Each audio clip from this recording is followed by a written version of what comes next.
Nhiều quả không con? Nhiều Ngọn nữa nhỉ? Con đứng đây để mẹ cắt nhé. Vâng ạ.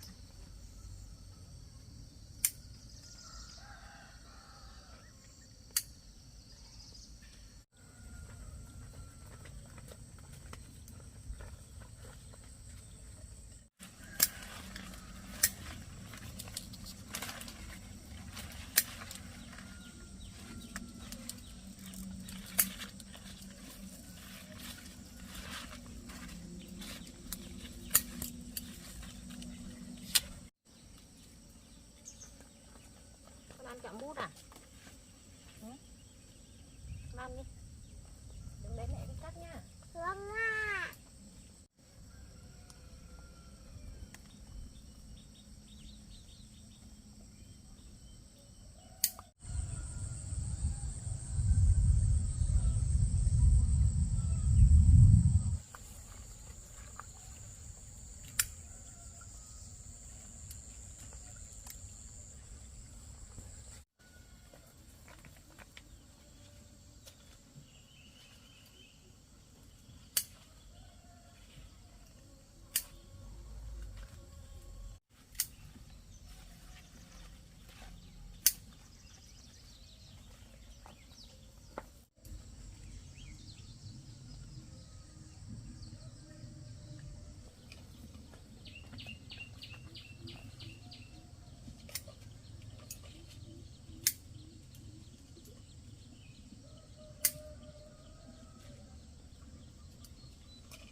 Một thế.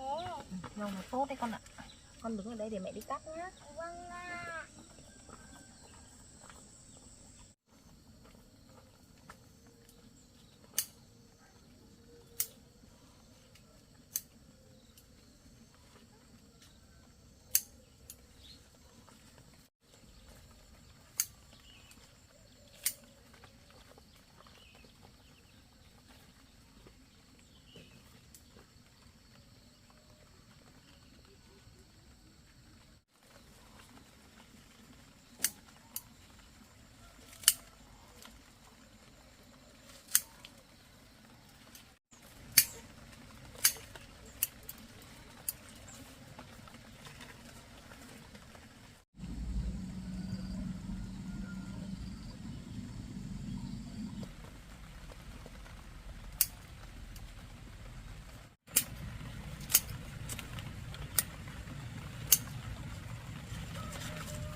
Nhỏ rồi, hai mẹ con mình sang bên kia cắt một ít nữa rồi đi về nào. Thả đi con.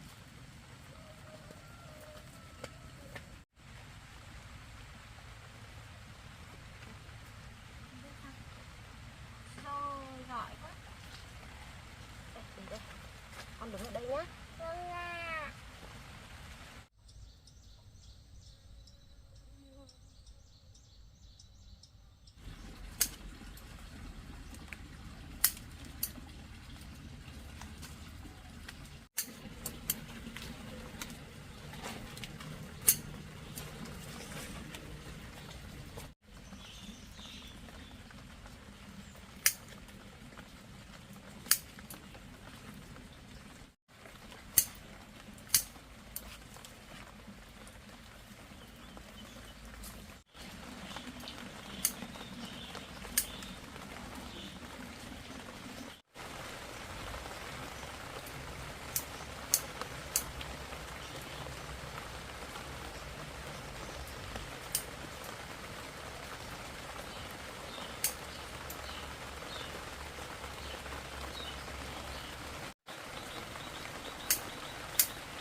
Hòn đã lấy Đấy mà không phải chọn đi.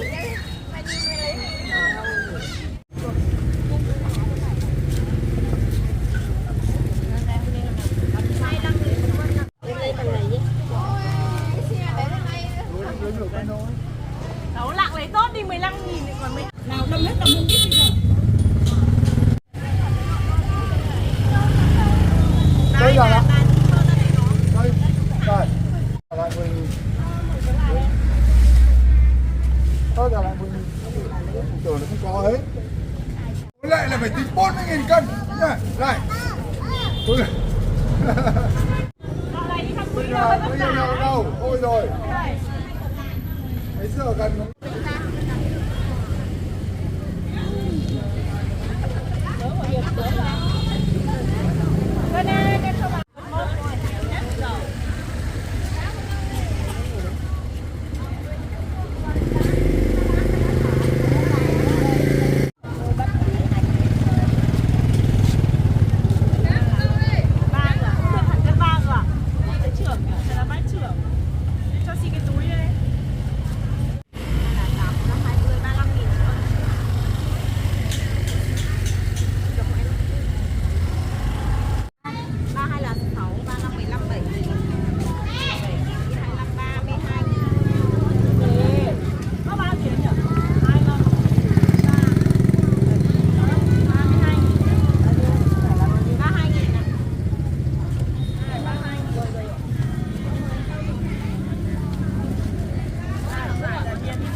Cái này bán đấy.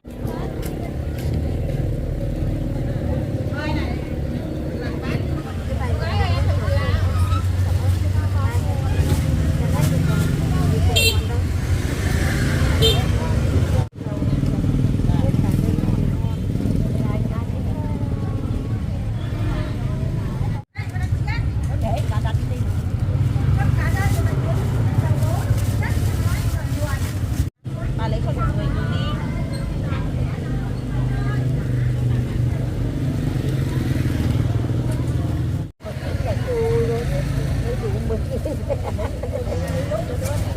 Mình đốt ta lấy đi. Ông đâu mua đâu rồi.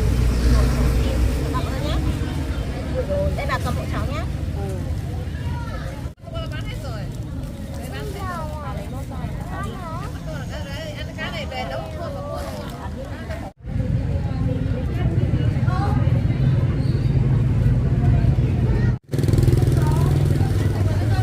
À vâng, bà cầm hộ cháu thì cháu phải hơn nhá. Mày có nhớ túi đâu không? À đây bà ơi, nhưng mà cháu có túi 5 cân nha.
Xem anh ơi, con trông em hẹn mẹ để mẹ nấu cơm nhá.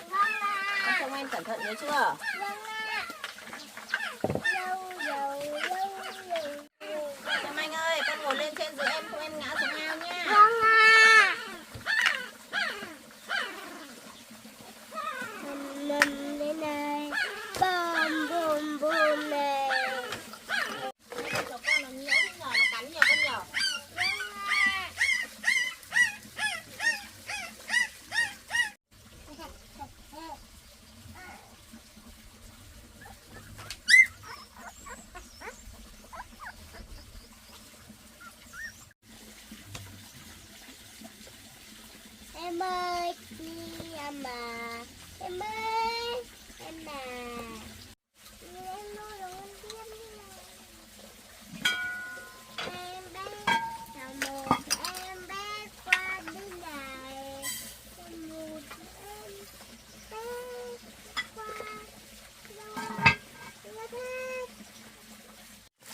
Tuấn Anh ơi, con gọi em đi con. Này em ơi.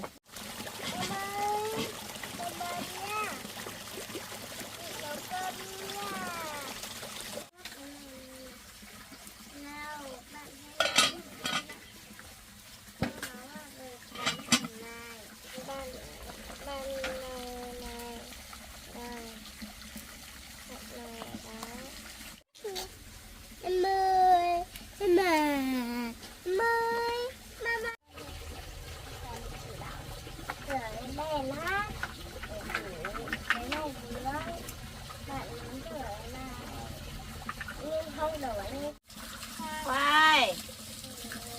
Khoa à.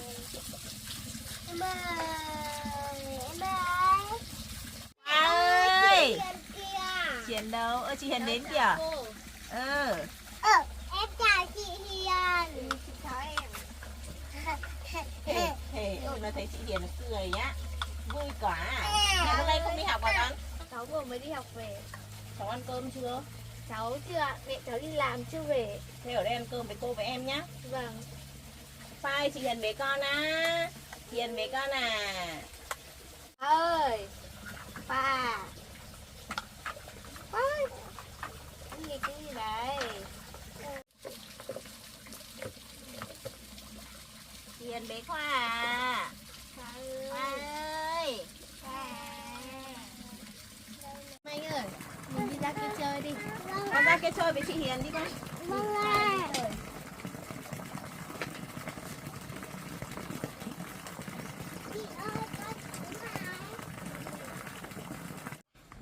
Ui, nhà cho anh trồng nhiều hoa kìa. Vâng ạ. Hoa đẹp nhỉ? Vâng ạ. Phai. Trời ơi. Ôi, trời ơi. Ôi, trời trời trời. Trời chết rồi.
với chị Hiền nhá. Vâng ạ.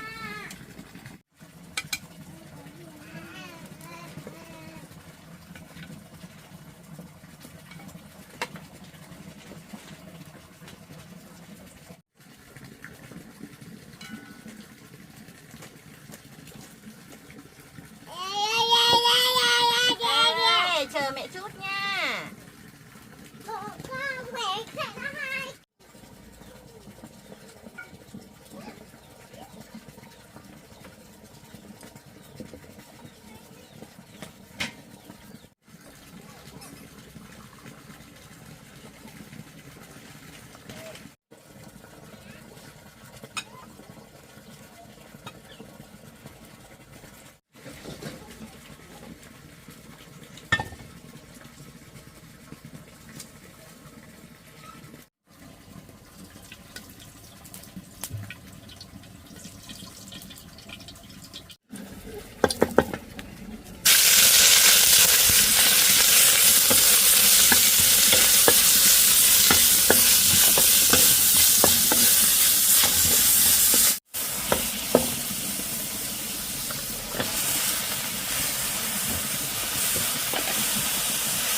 Hiền ơi, nhà em, con cún của em nó đẻ chỉ 2 con thôi. Nhá, nhìn đáng yêu gì? Vâng ạ. Khoai cún kìa. Con gì đấy? Con gì ấy Khoan nhỉ? Con gì ấy nhỉ? Con gì ấy Kim Anh? Con cún. Dạ. Đáng yêu nhỉ? Vâng ạ. Ơi đáng yêu nhỉ? Cẩn thận không?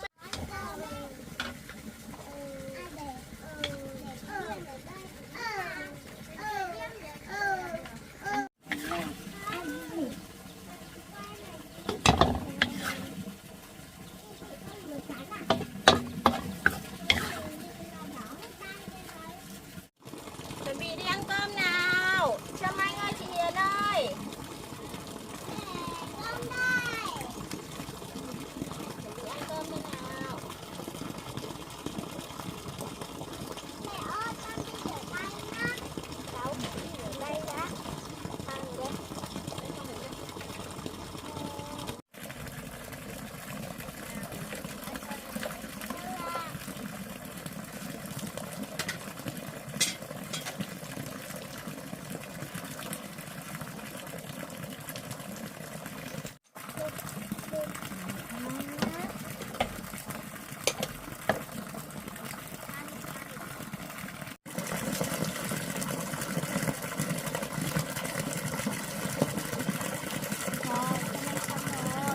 Đi vào ăn cơm thôi con, ăn cơm chị Hiền nào.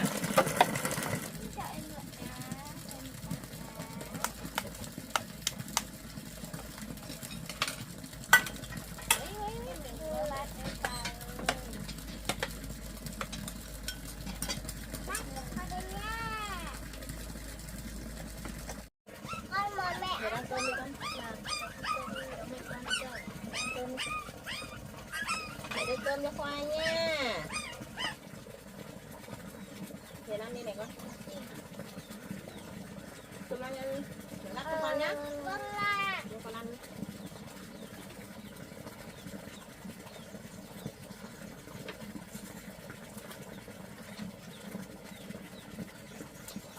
Âm nào, ngon quá.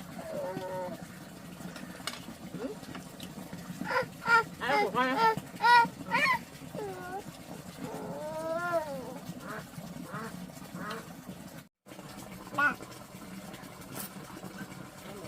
Con ăn cay. Anh ăn đi con. Vâng ạ. Ngon không con? Ba.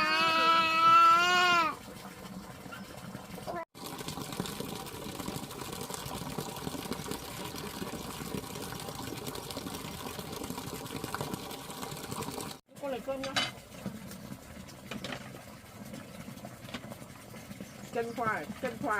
Ui. Nhìn các anh đây nhá. Đó mẹ ướp khoa à? Âm nào. Nào, âm nào. Quá. Mẹ ơi, mẹ trộn nước cay cho con ăn cơm. Rồi con ăn đi. Mình ăn đi.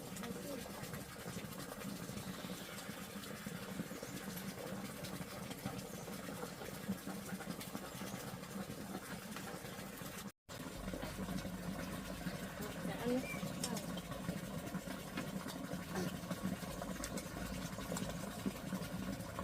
Cho Mai ăn thịt nữa không con? Con không. Thế con ăn nó cơm. Không ạ. Mẹ ơi, con ăn xong rồi. Con no chưa? Con no rồi. Mẹ chỉ điền để chơi con có thích không? Con hết. Sao chị để học đi nhỉ? Cô trắng chân không rồi. Hai chị em ra kia chơi đi. Cho anh chơi. Dạ, ơi mà. Vâng.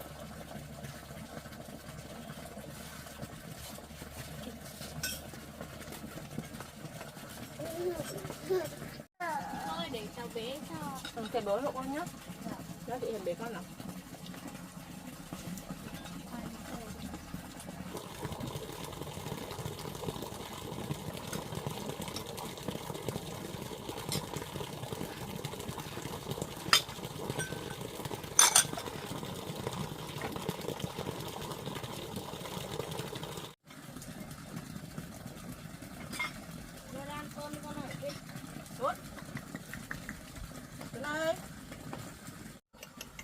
Rồi, ăn đi con. Ăn. Cái này mà.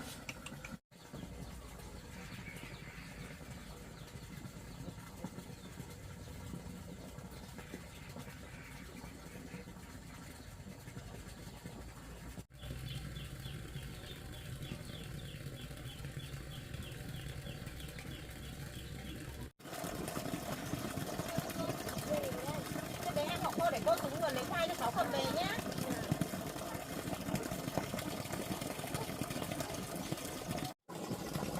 Hôm nay ở nhà chơi với chị rồi mà kẹo mẹ về nhá. Vâng ạ.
Nhớ ơi.